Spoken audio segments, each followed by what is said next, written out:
From the trailer alone, it's plain to see that Dwayne "The Rock" Johnson went all out for the smashing machine. But will the movie actually end up being a smash hit? We think so, and we're here to tell you why you should also be pumped. Ready?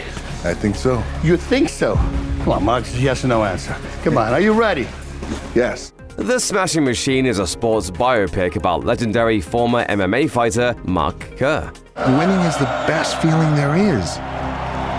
It's 40,000 people and they're cheering you on. Based on a 2002 HBO documentary of the same name, it chronicles Kerr's career and the various struggles he faced throughout those years. Everything from early controversies surrounding the UFC to his battle with opioid addiction. Do you have any stronger pain medication? Advil? Advil? Yeah.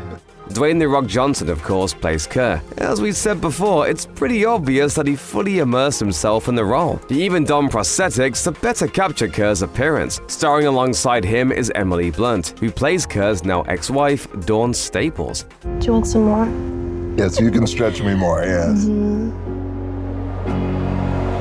Too much? Never. Just like Johnson, it looks like Blunt leaned all the way into her role, offering an authenticity that we've come to expect from the Oscar-nominated actress over the course of her career. And the authenticity doesn't stop there. The supporting cast consists mostly of fighters or ex-fighters, including Ryan Bader, Bas Rutten, and Alexander Usyk, among numerous others. So yeah, The Smashing Machine looks to be about as real as a biopic can get. That being said, we're very interested to see how Dwayne Johnson handles his role throughout the film's runtime. Don't forget that while Johnson is a seasoned actor, he still doesn't have much experience when it comes to serious dramatic work. For decades, we've all gotten very used to seeing him in pretty much every type of action movie you can think of, like The Scorpion King, Catch this. the Fast and the Furious movies, Rubber bullets. Big mistake. or superhero flicks like Black Adam. Let the fate of Kanda be decided by the true battle of champions. Let's end this. Yes, he has appeared in a few sports-related roles, like 2006's Gridiron Gang or the more recent HBO series Ballers, the latter earning him some generous praise from critics. Still, nothing comes close to The Smashing Machine in terms of digging deep to find the emotional truths that define a real person. Well, unless we're talking about Tooth Fairy, but come on, it's not fair to compare anything to that masterful performance. Just here for the tooth, sir. Just a tooth. Seriously though, from the trailers alone, it really seems like Johnson has the acting chops to pull off a convincing portrayal of Kerr, and we're here for it. Another person who's in uncharted territory when it comes to The Smashing Machine is director Benny Safdie. Don't freak out, we're well aware of the young director's accomplishments. Only 39 years old, Safdie and his older brother Josh have co-directed a good handful of unforgettable films, including Daddy Longlegs. How you guys doing? Comfortable? No. All right. The Robert Pattinson-led crime thriller Good Time, which also starred Benny himself. Are you feeling this? Are you feeling the cause I'm feeling right now? Yeah, I'm cold. You cold? Yeah. Let's get to Virginia, man. And Uncut Gems, a movie about a gambling addict that features what many believe to be the finest performance in Adam Sandler's entire career. Is it too late? I'm begging you, just give me another shot. Are you serious right now? Not only that, the pair also directed Lenny Cook, a documentary about a promising high school basketball player who faded into obscurity after failing to be selected in the 2002 NBA draft. His dreams of making it to the NBA has yet to materialize. He just never went back to school. Cut.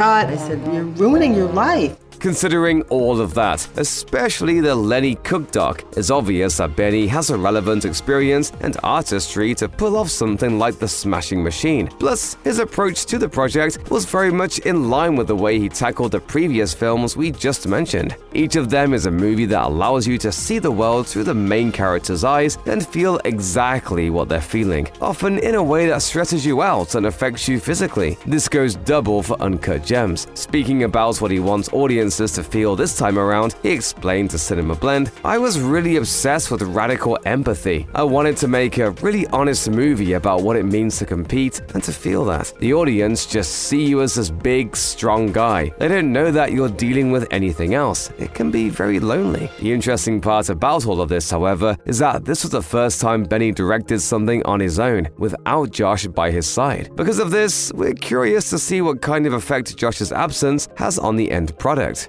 As of the making of this video, it's looking like that effect is a positive one. The Smashing Machine is already the recipient of a pretty prestigious award, the Silver Lion, which is handed out every year at the Venice International Film Festival. If anything, that's a pretty solid indication of Benny's abilities as a solo director. Beyond that, critics who watched the movie at the festival have already started to chime in with their takes, and the buzz is largely positive. Writing for RogerEbert.com, Brian Tyler Eco praised it for not being a predictable sports flick. He wrote, in part, "It is very clearly an attempt by a filmmaker to make a sports movie that doesn't lean into the expected cliches of sports movies." In a review for the New York Post, Johnny Oleksinski applauded Dwayne Johnson's performance, writing, "The very believable winding back of the clock to when MMA wasn't nearly as huge as it is now allows Johnson, one of the world's most famous men, to disappear enough that we mostly forget it's The Rock up there." There's no way I can't write that. Why? Why? Because my tummy. You know what that would do to my tummy. I would get sick everywhere.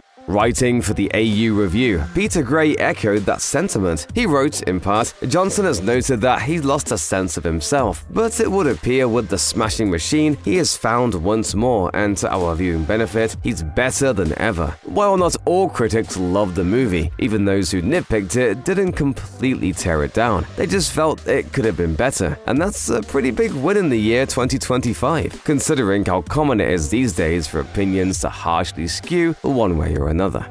Of course, another big reason why the movie is being well received is because the true story that inspired it is actually interesting. Beginning his wrestling career at the age of 15, Mark Kerr went on to attend Syracuse University in New York and competed in the Wrestling World Cup and World Championship as part of Team Foxcatcher. Yes, the team put together by multi-millionaire and murderer John DuPont that was eventually dramatized in the 2014 film Foxcatcher. What do you hope to achieve, Mark? I want to be the best in the world. Good.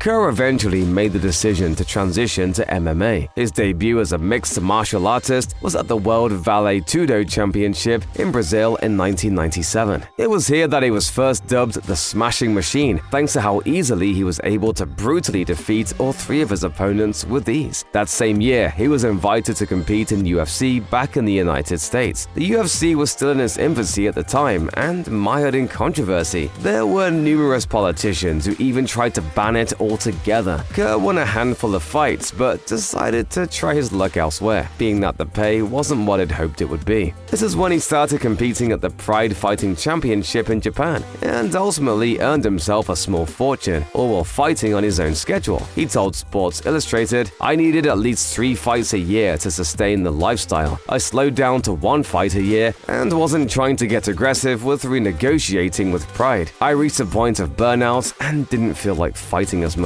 Unfortunately, despite this success, Kerr's career eventually began to fizzle. By the end, he was struggling in every sense of the word. He lost all 5 of his last fights. The very last one ended with him being beaten into unconscious submission in less than half a minute.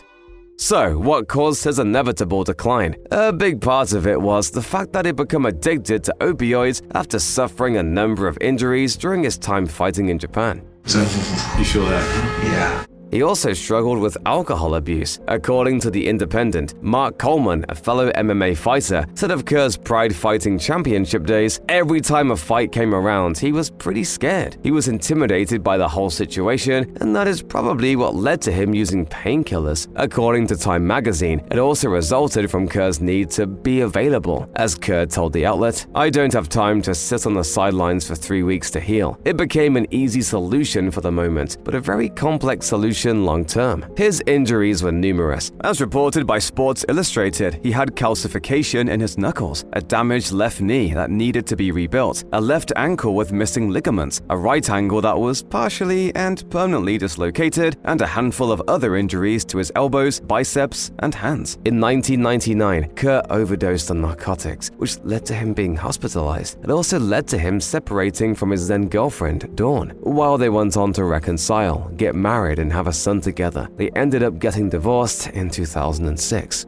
After he finally quit fighting, Kerr had to figure out what to do with the rest of his life. This didn't come easy, especially the sobriety part. As he told Time magazine, "I've been sober for 7 years now, and that took me a minute because that's a reckoning. I recovered from a seemingly hopeless state of body and mind. It took my son saying, 'Dad, do you think you can stop drinking?'" Kerr went on to say that he struggled to find purpose as time went on. He explained, "I bounced around a couple different car dealerships trying to figure things out. It just wasn't clear that I have, as an individual, so much more to offer than just this tiny parcel of me that I was giving out to the world." In 2019, he announced on a GoFundMe page that he'd been struggling with peripheral neuropathy for the previous 3 years, which is when nerves outside of the brain and spinal cord are damaged. This condition was made incredibly worse by the fact that Kerr, who had achieved sobriety by this point, could not use painkillers for relief. While not a lot of details are readily available about his current life, we do know that he advised Dwayne Johnson and Benny Safdie during the production of The Smashing Machine. Speaking with Time about how he worked with Safdie during the writing of the script, he explained, "There are certain parts where he wanted clarity. Not clarity of what happened, but emotional clarity. As we've made clear throughout this video,